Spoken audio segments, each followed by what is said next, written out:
joining us this evening.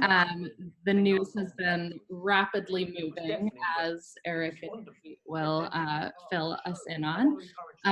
But just to start us off, there's been a lot developing in the humanitarian crisis in Yemen over the past several weeks, and there's a lot going on in Congress that we want you all to be aware of and ready to respond to.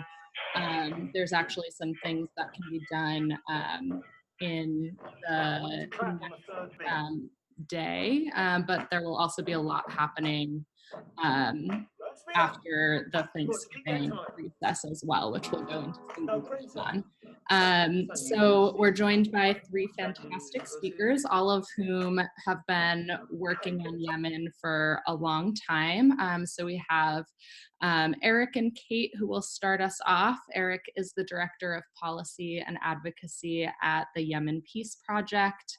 Kate Kizer is the Policy Director at Win Without War. And then we're also joined by Aisha Jumaan, who's the founder and president of the Yemen Relief and Reconstruction Foundation. And we'll also be following up with all of you with a recording of this webinar in case you don't quite catch everything and want to look back on the recording, and with some resources that you can use in your advocacy moving forward. So I will pass it off to Eric and Kate to get us started, and then we'll move into the on-the-ground situation with Aisha once they close. All right, thank you so much everyone for coming on and for your attention to this issue and to US involvement in this conflict and this humanitarian catastrophe is so appreciated and is definitely making a difference. I'm Eric Eikenberry from an organization called the Yemen Peace Project. We were founded in 2009 initially to oppose the then Obama administration's drone campaign in Yemen, its targeted killing campaign that was killing a lot of civilians, and our remit, so to speak, has expanded pretty significantly since then. I'm here to sort of set the scene. We're at a really interesting and challenging spot in terms of anti-war advocacy and trying to pull back US support for this campaign that is doing so much destruction in Yemen. To begin, we've never seen this level of congressional opposition, and my colleague Kate will get into that in a minute. But we've never seen this level of congressional attention. We've never seen this level of congressional anger over the US role. And this has all given us some positive momentum, and it's put the administration back on its heels a bit. The administration is beginning to feel like it needs to make some moves to conciliate towards trying to strike a diplomatic solution. While at the same time, the situation on the ground has never been worse. And our colleague Aisha will talk a little bit more, but Yemen is approaching a humanitarian catastrophe that many humanitarians, at a scope that many humanitarians have not seen in the 21st century, or even back into the latter half of the 20th century. It will really be, if it continues, if the conflict continues at this pace, it will really be devastating in a way that people aren't necessarily equipped to handle. To begin, I've got good news and bad news. The good news is that the United States and the United Kingdom are making some measures, some diplomatic measures, to try to bring the coalition, to try to de-escalate, to try to push all parties, including the Houthi rebels, to incentivize them to a table for de-escalatory measures leading into a peace process. There were statements made by Secretaries Mattis and Pompeo on October 30th saying that a cessation of hostilities needed to occur within 30 days. There's been other progress and other shuttle diplomacy we've seen since then. The bad news is that the parties in the conflict on all sides took this call for a ceasefire as an invitation to escalate and to make things significantly worse on the ground. And it's not at all clear that the administration, without congressional pressure, is willing to take the steps necessary to leverage what military support the US offers and to leverage what diplomatic cover the US gives to the coalition to really rein in this behavior. This is most apparent what's going on right now in the Yemeni port city of Haditha. Since June, or since late May, there's been a campaign to take back the port city of Haditha, which is under Houthi rebel control. Haditha is the lifeline, it's commonly said is the lifeline to many Yemenis, millions of Yemenis living in the northern part of the country, in the northern highlands. It accepts about 70% of Yemen's imports in good time, and Yemen is a country that is reliant upon imports for 90% of its basic goods. This offensive, which has been sort of stop and start since late May, early June, has escalated significantly in the aftermath of Secretary Mattis and Pompeo's statements. The coalition is making a major push both into neighborhoods. We were beginning to see really dramatically and really worryingly street-by-street fighting, and also an attempt to attack the port. This is on top of a campaign that in the last several months has displaced, by according to the UN estimates, some 450,000 people, in addition to over 2.2 million people already displaced by the conflict up to this date. So this is dramatic escalation, and there's very little sort of humanitarian levers, there's very little infrastructure that can sort of catch the humanitarian fallout from this. And if this continues at this pace, with tacit US support, as we've kind of seen in the past, the US has sort of condemned this offensive, but kind of given it the green light to continue on the ground, has not stridently opposed it, has not thrown all the resources it can to stop it. We're going to see a pretty significant dramatic humanitarian costs and potential loss of thousands and thousands of lives. Moving on to other parts of the country, the conflict is escalating. We've seen a spike in coalition airstrikes in the country. In Saada, we continue to see major cities like Taiz in the south, which is a major metropolitan area, continue to be under siege by both Houthi rebels and also infighting by coalition forces that's preventing the sort of resumption of basic goods and services that could help take the worst edges off the humanitarian crisis. And in many parts of coalition-controlled territory, liberated or supposedly liberated from Houthi rebel forces, including places like Aden, we've seen a total breakdown in government and a total breakdown in basic goods and services, which is also escalating the humanitarian crisis. And this is all why the sort of very dramatic deterioration in the situation on the ground is why congressional action is so important at this point. We have 2 resolutions coming up in the next month, and potential action maybe early next summer that will force the administration to take a much harder line and force it to really finish the job and fully commit to getting the parties into a peace process, without which we could see, not to repeat myself, we could see a catastrophe that we are simply not accustomed to seeing in the present day. And just to kind of take a step back, if we go back to kind of 30,000 feet on this conflict, the U.S. has been literally fueling this war for nearly 4 years, providing essential military support, targeting assistance, targeting advice and intelligence to the coalition as they've continued to bomb Yemeni civilians, as well as vital civilian infrastructure that really drives this humanitarian crisis that Eric was just talking about, and Aisha will go in depth to. And so our organizations have been fighting for years to get Congress to actually rein in both the Obama administration and the Trump administration at this point to end the U.S. role in this conflict, because we cannot credibly call for a peaceful solution while we're continuing to aid and abet one party to the conflict. And so this is a really kind of critical moment, not only because Yemen is truly on the brink with the potential for a mass famine by the end of the year, but also at a fever pitch in terms of congressional opposition, not only because how dire the situation in Yemen has been in the series of airstrikes on children, that we saw over the summer, as well as attempts by the Trump administration to lie to Congress in order to maintain support.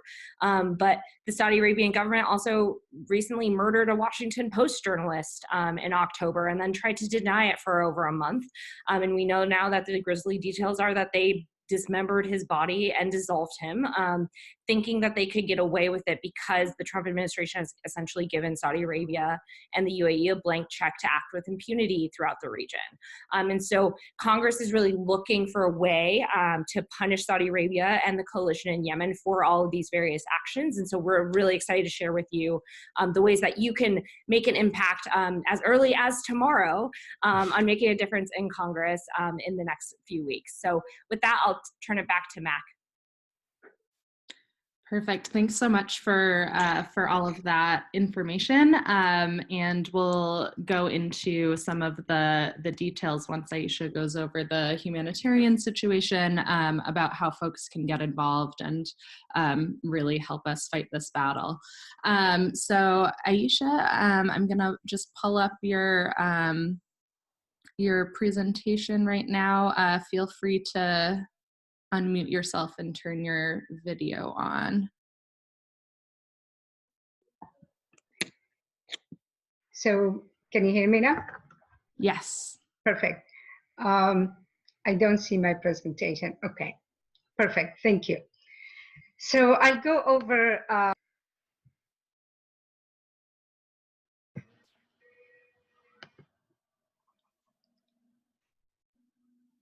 can I go to the next slide? Mm-hmm. Okay, so this is the map of Yemen, and the purpose of it is just to show where Saudi Arabia is in reference to Yemen, and we share a large border with Saudi Arabia, but also Yemen sits on a very important strait, which is the Bab el-Mandeb Strait, where the majority of oil from Saudi Arabia and the Gulf countries passes to the rest of the world, and that's why Yemen is crucial to the international community. Next slide, please. This is the city where I grew up. It's the oldest continuously inhabited city in the world. It's a very old and beautiful city, and I hope that all of you will get a chance to visit it. Next one, please. So the impact of the Saudi coalition war on Yemen. Next one. These are some of the statistics on the humanitarian crisis in Yemen. So it's the worst, and it's man-made. That's what makes it really very heartening and heartbreaking. It can stop if there is a political will to stop it. The situation deteriorated significantly after the Saudi attack on Yemen in March 2015.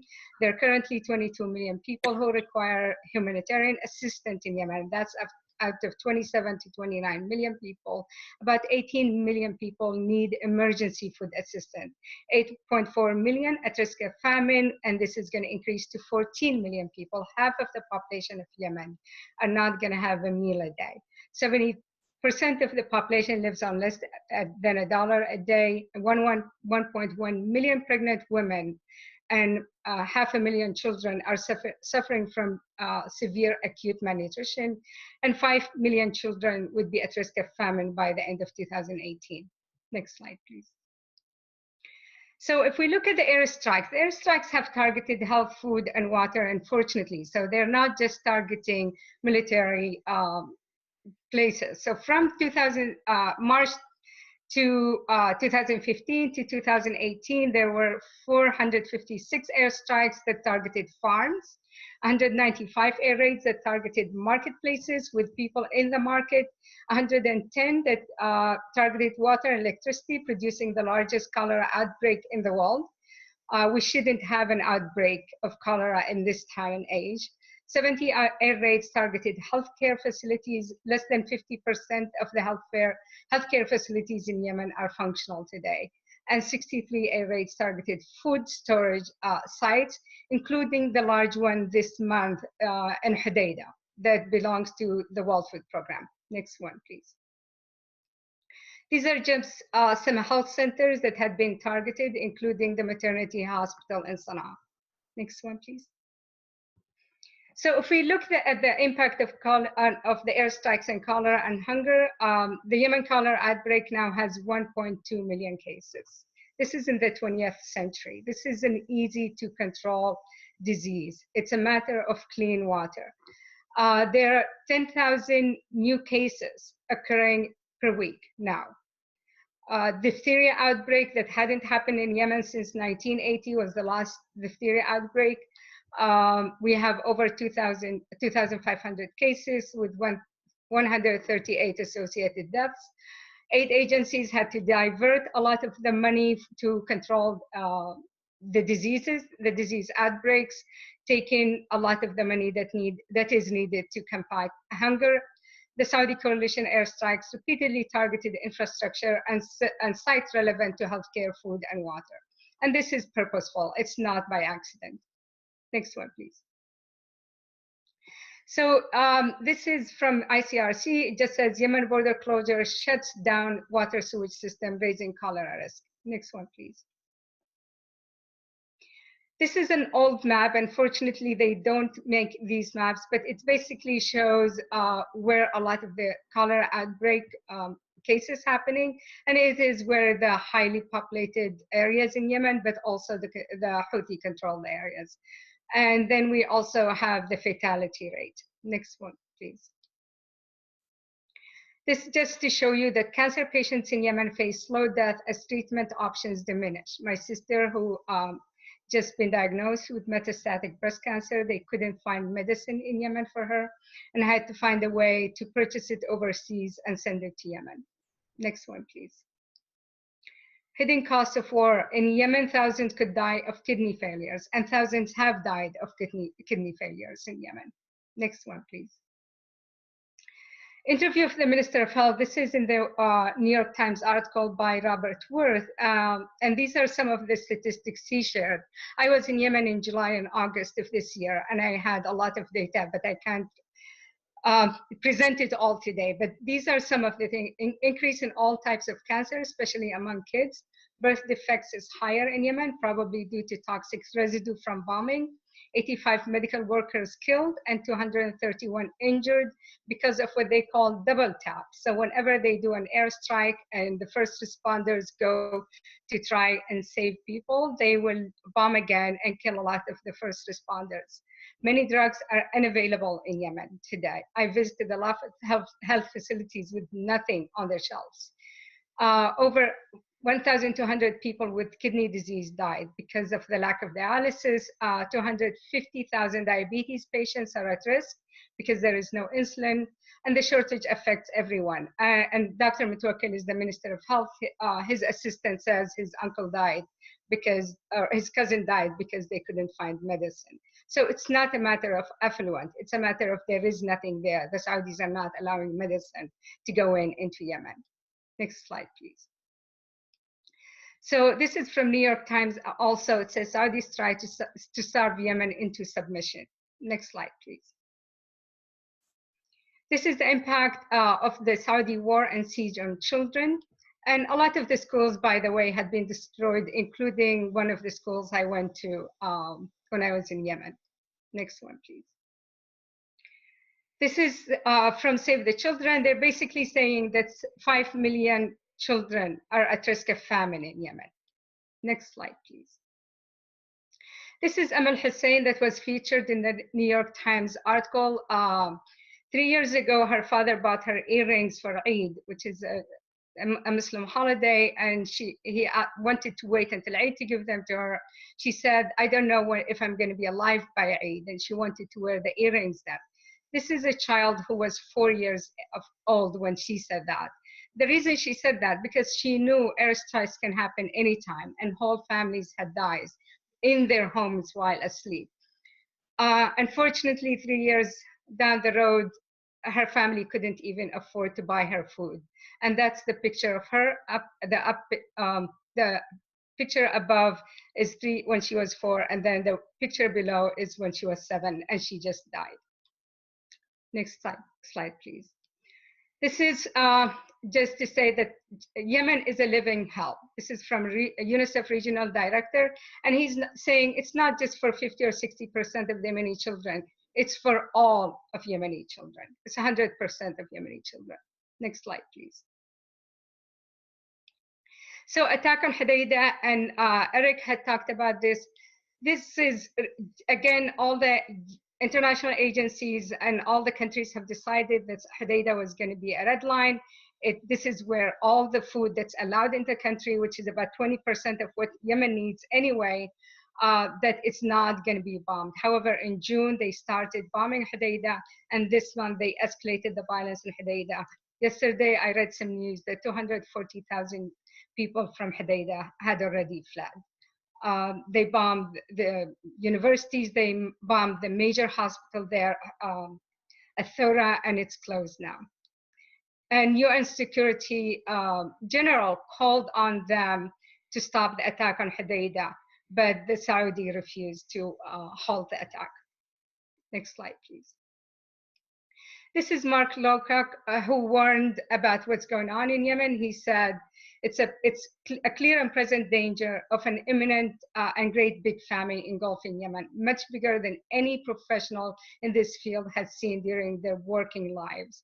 And he put in a call for action, which is cessation of hostilities and around infrastructure and facilities.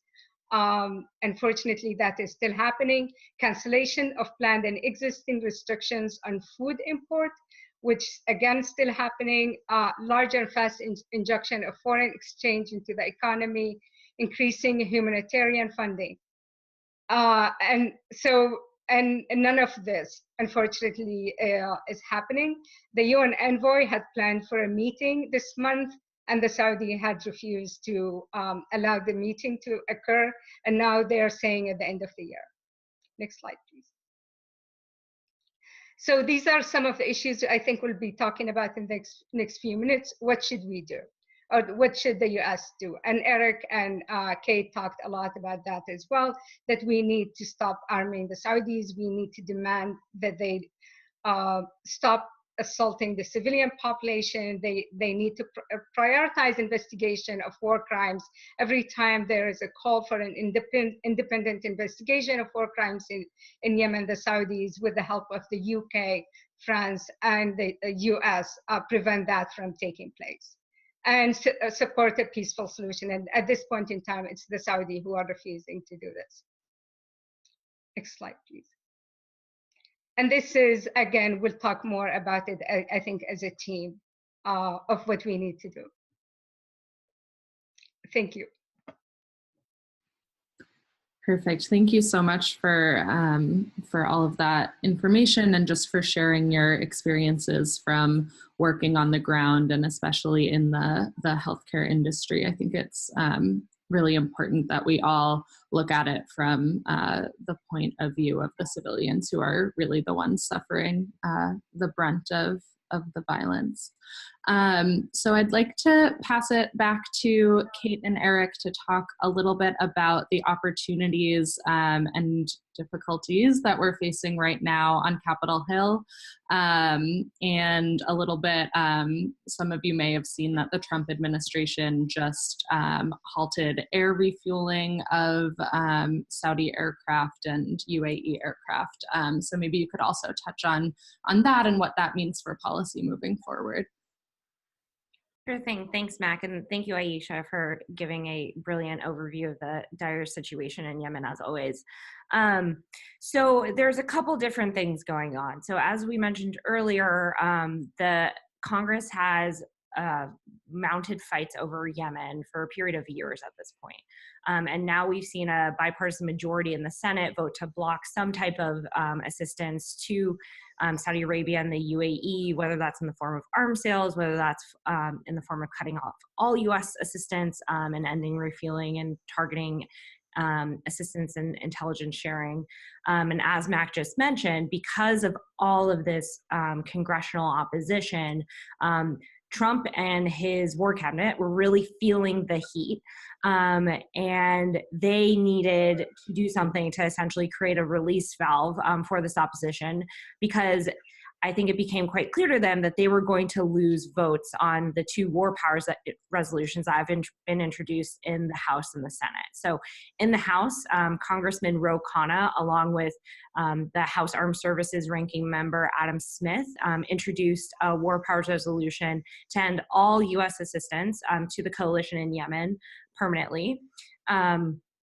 In the Senate, Senator Bernie Sanders, along with Senator Mike Lee, who's a conservative out of Utah, and Senator Chris Murphy from Connecticut, who's always been a champion on Yemen for years, introduced a similar resolution back in March, which they got a vote on. It nearly passed, but the Republican majority unfortunately killed that resolution, at least temporarily. And so they're bringing that back up for a vote again this fall during the lame duck session. Now, because of all of this opposition and Trump feeling the heat, they moved to cut off U.S. refueling for the coalition.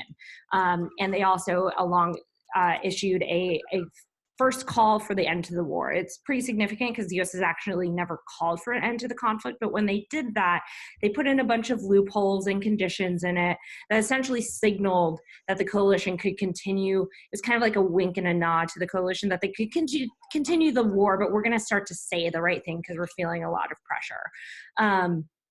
Now, on the refueling issue, because essentially the call for a ceasefire wasn't enough for Congress, Trump and his administration then moved to cut off refueling. And so what this refueling, when we say refueling, what that means is essentially US tanker jets are flying up into the air and flying alongside Saudi and UAE coalition jets and refueling them, essentially so they can continue carpet bombing Yemen. And so they don't have to fly back and forth. They can hover over their targets. They can do those double tap airstrikes that Aisha was talking about that have killed so many civilians and first responders. And so it was a really essential part of US support.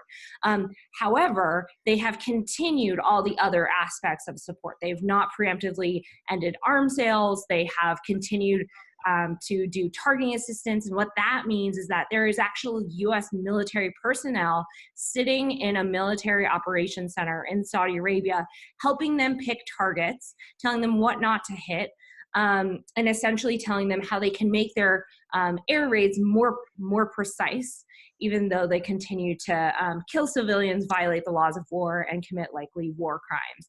And so that puts those US personnel in a legal jeopardy, essentially, for being tried for war crimes down the line, because they are assisting in these airstrikes being carried out.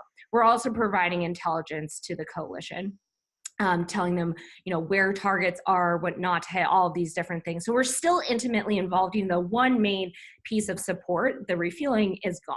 And so that's why they were trying to essentially suck votes away from this upcoming resolution. That's why grassroots pressure is so critical right now, because your voice can move a lot of senators, a lot of members of the House to do the right thing.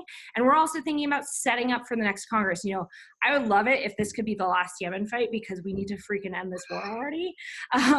But at the same time, the political reality is that we are still dealing with a Republican-controlled Congress who doesn't want to vote on war and peace. And so we need to use this to set up for votes in January, when the Democrats have control of the House and they can actually bring up a resolution by themselves, not face opposition from leadership to kill it through backdoor maneuvers. Which brings me to what happened today. So in the House, when you try to get a piece of legislation to the floor, it's a very undemocratic process that's really controlled by Republican leadership through this entity called the Rules Committee. And essentially this committee of certain members of Congress controls what bills go to the House floor. And what the War Powers resolution does is it gives the member who introduces it the ability to force a vote on the House floor. It doesn't have to go through that undemocratic process. It doesn't need to get approval from leadership. Theoretically, it's supposed to allow them to have an urgent vote on a war, because it was designed to allow Congress to withdraw US forces from unauthorized wars that are started by the president, because it was passed in the wake of Vietnam, which was started by US advisors in Vietnam, similar to the US advisors that are in Saudi Arabia right now. Now, what Paul Ryan has done today has moved to deprivilege the War Powers Resolution in the House. What that means essentially is that he's taking away its ability to get a vote on the floor without his permission. And this committee approved this deprivileging of this resolution. And so what will happen tomorrow is that the full House of Representatives will vote on what's called a rule. And this rule, kind of buried in the details, says the War Powers Resolution no longer is guaranteed a vote, essentially. And so if we want to get a vote in lame duck in the House on this War Powers Resolution, we need to call Congress tomorrow morning and tell members of Congress to vote no on HRes 1142. We can send a follow-up email, but it's HRes 1142, and that is the rule that would essentially not allow the House to vote on war in Yemen. It is super critical. I'm not gonna lie, it's a really uphill battle. These are party line votes typically on these, what's called a rule. And so it'll be hard to win. We've been lobbying both sides of the aisle. We have a coalition that spans the political spectrum. So, we're pushing as hard as we can, and that's why your voice would be critical tomorrow morning. But at the same time, what this really means is that Paul Ryan has seen the writing on the wall that there are a majority of votes to pass this War Powers Resolution and end the war in Yemen. And so that means in January, when Democrats have power in the House, we can pass a resolution to end US support fully for this war. And so that's what all constituent pressure is about right now, whether you call tomorrow morning about the House, or if you make a call to your senators and asking them to support the War Powers Resolution by Bernie Sanders. Now, that is expected in the Senate to get a vote in the next 3 weeks. There's a lot of mounting pressure on both sides of the aisle to support this resolution. When there was a vote last March, there were 44 senators voted in support of the resolution. So we were just 6 shy of passing the thing. We just need a simple majority. And this is not only about ending the situation in Yemen, this is also about Congress retaking its constitutional authority over war making. And that matters to both Democrats and Republicans, because we have all seen how presidential wars of choice have gotten us so overextended all over the world, waging endless war that hasn't made anyone safer, whether in the US or abroad. And Yemen is kind of the tip of that iceberg of calling that debate, and why it's so important to weigh in on that resolution there. So in the Senate, the resolution number is SJ Res 54 for the War Powers Resolution. And in the House, the War Powers Resolution is HCON Res 138. And so there's already, the sponsors have already said that they're going to reintroduce next Congress as well. So again, in the Senate and the House, there's going to be more votes, but these are really critical to setting up and sending a signal to the coalition that they need to negotiate now and end the conflict, because essentially once the new Congress happens, they're going to face insurmountable opposition in Congress, who's going to cut off support and look for any opportunity to end U.S. cooperation with Saudi Arabia or the UAE and Yemen on the military side. And this is also about reining in the Trump administration and kind of binding them into the position that they've already said they want. They want to end the war. They want a ceasefire. And so Congress is essentially giving them the tools that they need and giving them leverage to push the coalition to an actual peace settlement and engage wholeheartedly. And accept the fact that they're going to have to make concessions in any type of negotiation process. Do you want to add anything? The other thing I would add is, in the future, in addition to these future war powers fights, which are going to be very important, and I'm glad Kate brought that up, because just in case we don't win these fights this month, the struggle is not going to be over.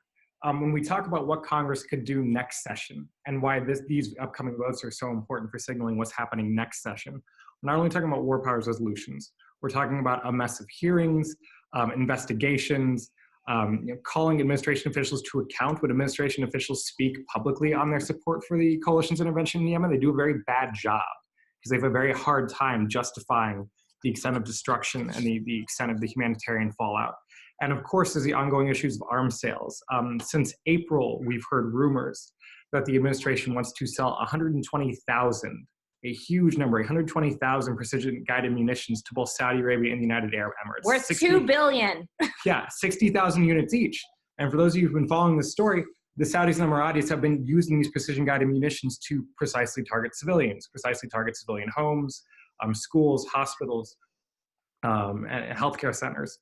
And that sale has been effectively tabled in this Congress. The administration might try next Congress to try again to push for the sale, because, as Trump has made very clear, arms sales are the cornerstone of his foreign policy. Everything else can burn, but as long as defense contractors are making money, ultimately that makes for a strong United States or something. There's several leaps in logic there. I'm not going to try to flesh it out.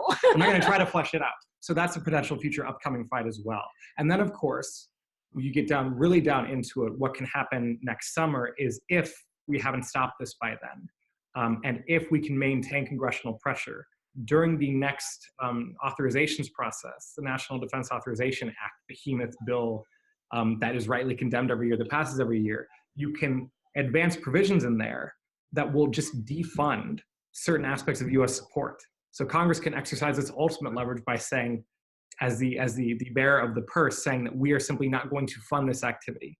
We are not going to fund this weapons maintenance. We are not going to fund these other forms of logistical support. So all to emphasize, those are all on the horizon and all things to look forward to if the coming weeks don't turn out quite as we hope, but that we're pushing for. And that's really why these next few weeks, in addition to making an impact on the ground in Yemen, are so important. This is our opportunity to really set up the fights to make sure that we can end this war for good, and it can't be the zombie war that keeps coming back from the dead if a ceasefire falters or talks get hard, because we all know that diplomacy is a push and pull. It takes a long time, and really what we need is an end to the U.S. fueling of this war and the idea that this war can be fought indefinitely with U.S. support. Mac, I'll turn it back to you. Perfect. Thank you so much for that, that excellent rundown of what is to come. None of us are backing down. It's a long battle, but I think it'll have implications for future wars as well that the U.S. Shouldn't be involved in. So the precedent that can be set through ending U.S. support for this war will have implications into the future. So I'd love to open it up to questions from the audience. There's a lot of folks on by phone. So I am going to ask folks who are on by computer to type any questions that you have into the chat box so that I can field those questions, and then we'll open up to folks on the phone. But just to start us off before, like as we collect our thoughts and collect questions, one thing I'd love you guys to talk a little bit about, all three presenters, are there tools that folks can look at in order to make a difference? What's going to be the biggest game changer for the vote tomorrow? Hey, I know you'd mentioned phone calls. Who should they call and how? And then looking towards, post Thanksgiving, there being a potential Senate vote. What's the most useful, the useful things folks can be doing right now?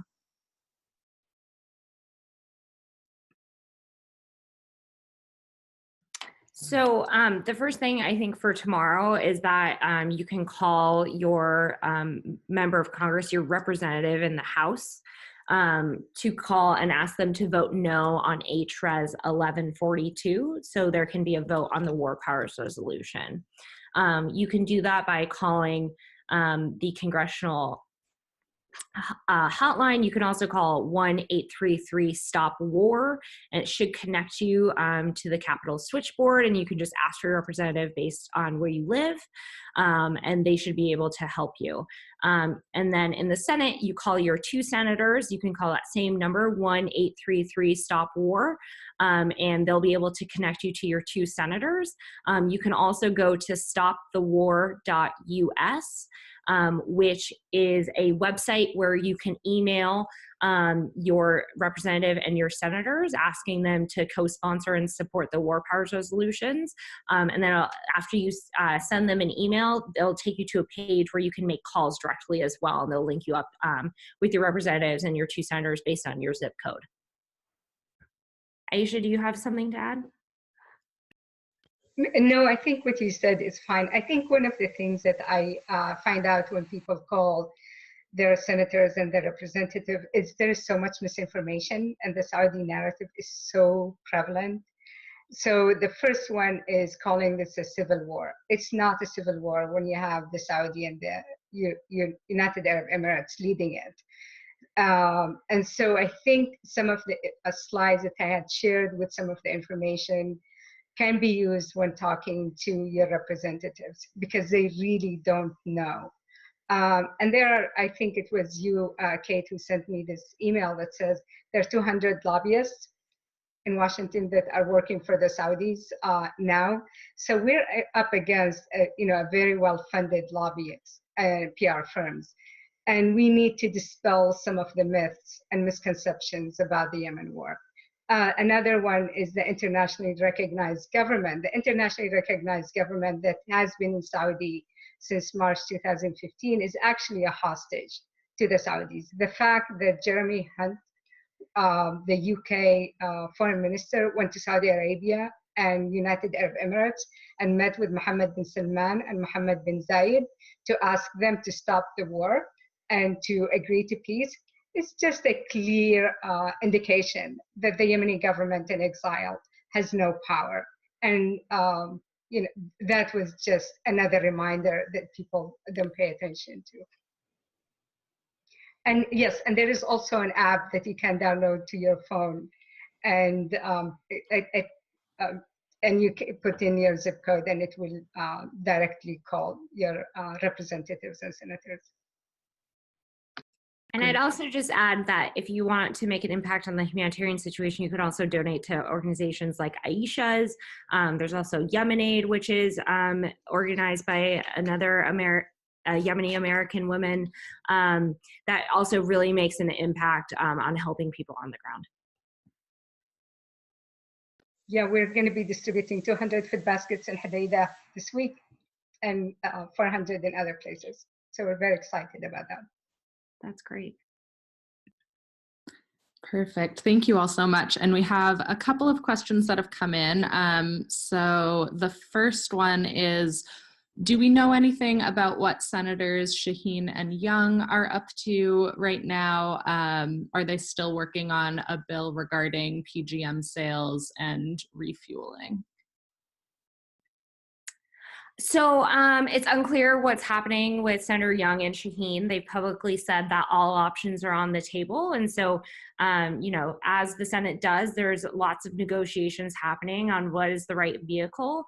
But the bottom line is that the right move is to pass the War Powers Resolution, SJ Res 54, because that will cut off all U.S. assistance to the coalition and send the strongest message possible.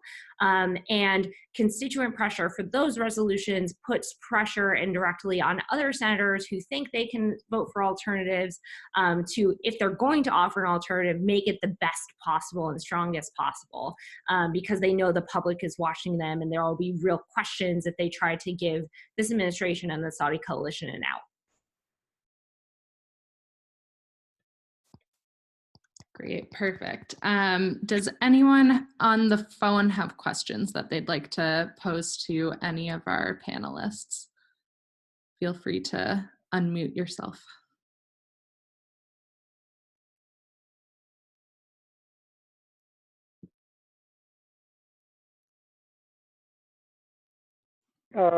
Carmen Trotta.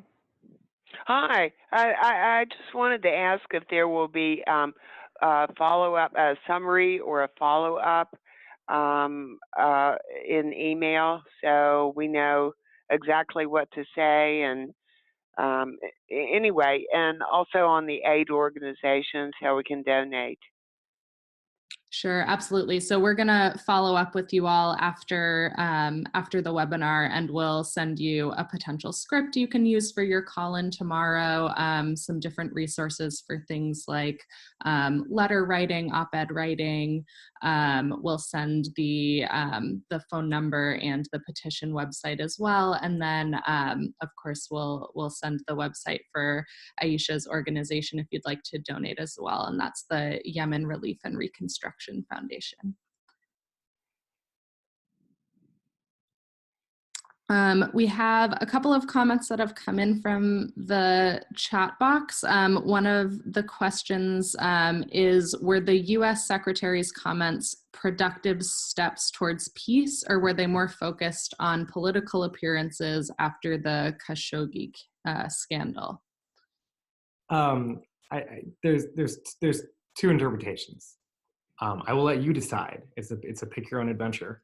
Apologies, bad joke. No, but the first is that I think you can read it as very cynical. You can read it as not only a response to the Khashoggi murder, but also as a response to the fact that the UN has really stepped up the pressure in its briefings. The UN officials are now beginning to openly use the word famine, which is something they very, very much stray away from in other conflict zones. And despite administration, maybe we call propaganda, despite what they say, who they think is to blame, people know that the US is culpable for what's happening in Yemen, that the US has the ability, the diplomatic heft, the military leverage to stop it, and that the US is letting it continue, and that therefore the US will be complicit in potentially a historic famine. And so I think the administration kind of realized that and kind of thought at some point in late October, it would be great to be seen like we're making improvements. And so I think there is an element of cynicism there in that calculation. That being said, when the United States speaks in this context, other people act. Now they act very much for the negative. There was a tremendous uptick in violence after that announcement. But when the United States puts a 30-day deadline out there, there is panic from international actors. There's the expectation that maybe they'll be forced to act. And it also, even though it's not nearly as much as we wanted, it also buttresses the case that the UN Special Envoy, who's trying to mediate between the parties, is trying to make to get them into consultations before the end of the year. Statements like that buttress his position.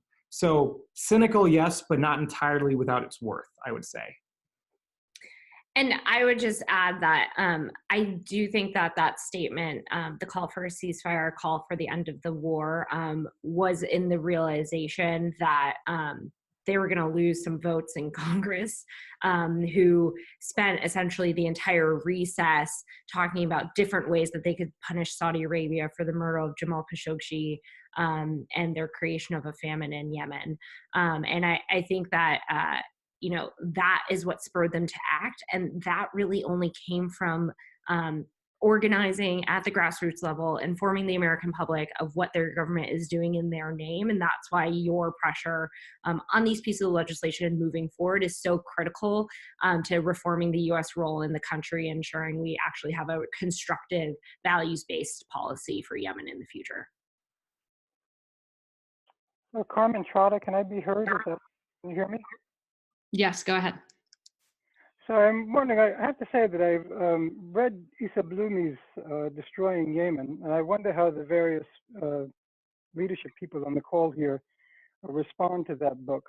It was Ms. Jumaan, I believe, who did seriously question any legitimacy of the Hadi government. And I am concerned in part about, I'd like to know if, the indigenous forces at play in Yemen, and why we continue to refer to the Houthi rebels as opposed to Ansar Allah.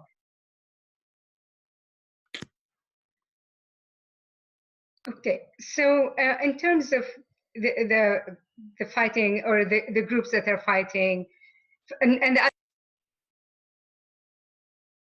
I can't hear you.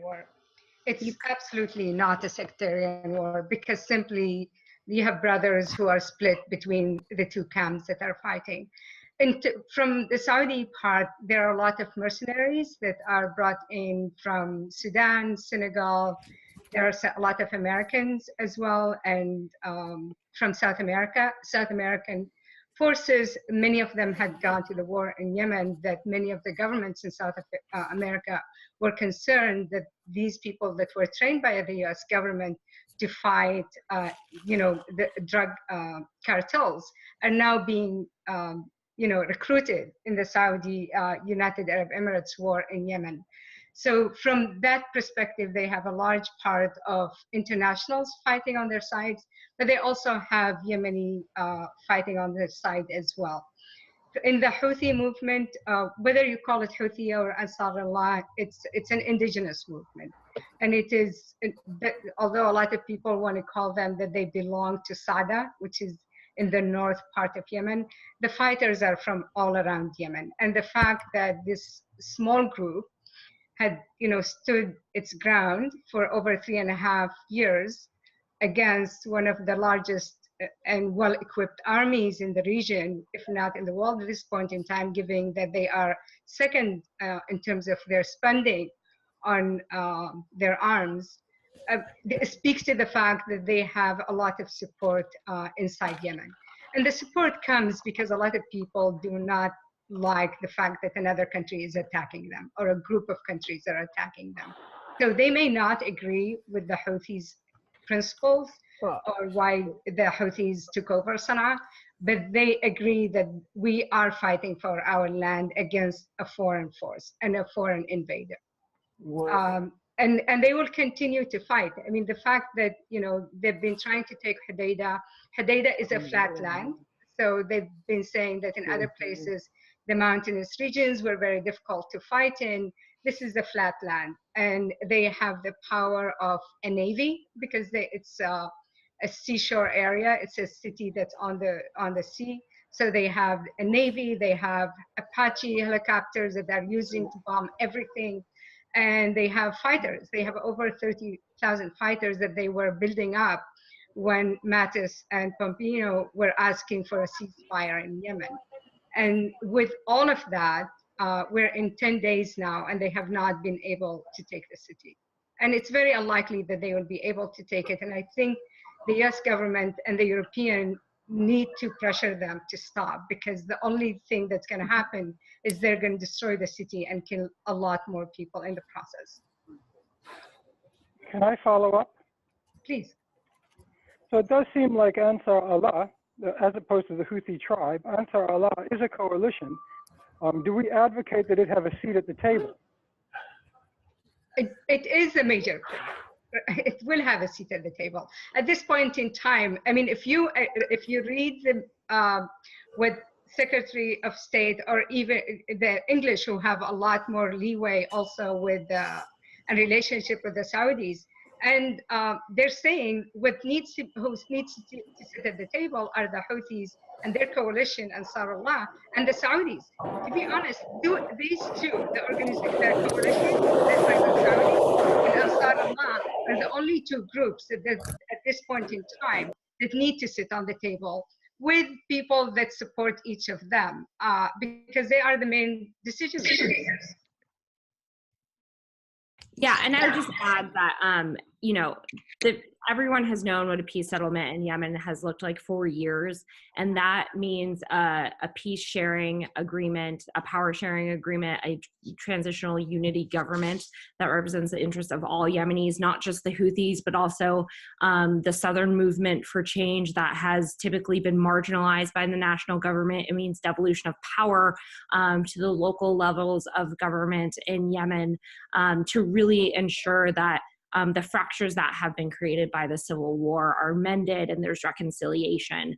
And that's why ending this war before it gets more fractured and it turns much more kind of into what is going on in Syria, I think is very important, because as the state continues to fracture, as the factions who are fighting continue to fracture, bringing everyone together becomes that much harder.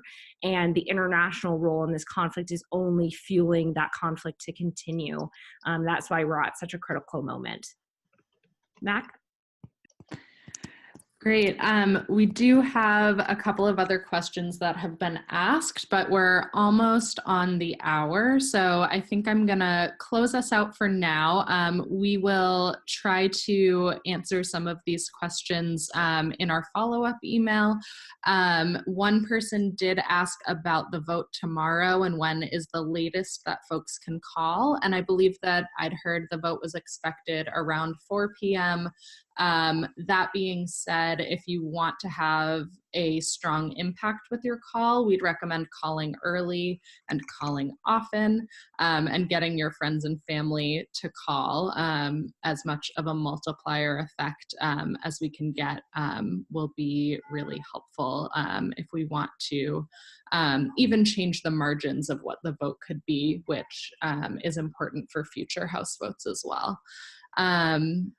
Anything else to add? Yeah. Don't just call the House, call the Senate too. Yes. There's going to be a more clear-cut vote in the Senate, most likely, and so that's a real key opportunity for you all to weigh in. And we're happy. The House procedure stuff is super confusing. They do it to make it super confusing, so regular people can't like weigh in these like elite parliamentary procedures that really exist to like shut us up essentially. And so that's why calling tomorrow is really important. Calling the Senate is really important, but just continuing to engage your members of Congress on foreign policy and on the issue of Yemen is so critical, because they hear about domestic priorities, healthcare, education, all of the time.